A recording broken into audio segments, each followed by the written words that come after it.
Hey you guys, it's Lynnea with Scrapping for Less, and today we are celebrating Christmas all year long. So the whole idea behind this video series is we thought that maybe the first Friday of every month we would, as a design team, would create a Christmas card so that way you could have inspiration for Christmas cards all year long and maybe even get a head start on your Christmas crafting. So I'm using a couple of products. I flipped through the Carta Bella Santa's Workshop 6x6 paper pad, and I picked out a couple of the patterns. There are some super cute patterns in here with the little Santas, and there's little Santa villages.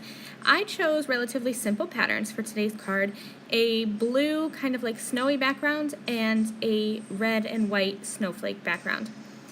I also stamped one of the little mice from the Your Next Stamp Sweet and Fun Holiday Stamp Set. I have never actually had fruitcake in my whole entire life. I've never physically eaten it, but little fruitcake images completely steal my heart every time I see them. So I love this little mouse holding the little fruitcake, and so I wanted him to be the focal point of my card today. So I'm just using some gold brown alcohol markers to color in the little mouse. I used some coral for his cheeks. I'm going to create a little silver plate or platter for the fruitcake, and then I'm going to go in with a darker brown and color the actual cake itself.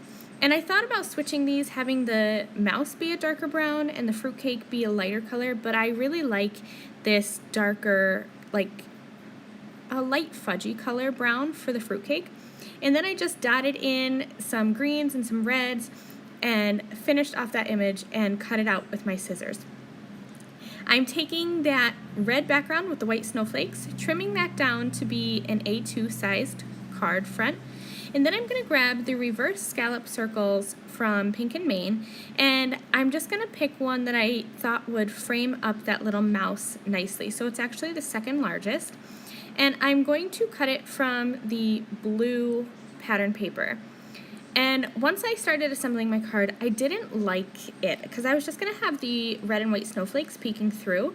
So I decided to use the blue kind of like speckled snowy background as the actual background, and then I die cut that die again from some white cardstock, and that will be my frame.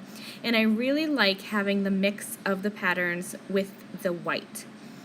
So I'm just going to start gluing things together here. I stamped the Merry and Bright on a strip of white cardstock so it would go all the way across my card.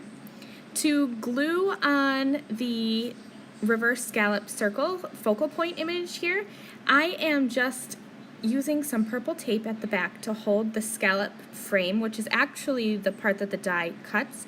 And then I'm also holding that negative piece, the inside piece, together so that I can add some foam squares. And when I add the foam squares, I'm making sure to overlap both pieces so that they are held together. I'm going to add some glitter to my images, and that will finish this card. Thank you so much for joining me. I'll see you next time. Bye!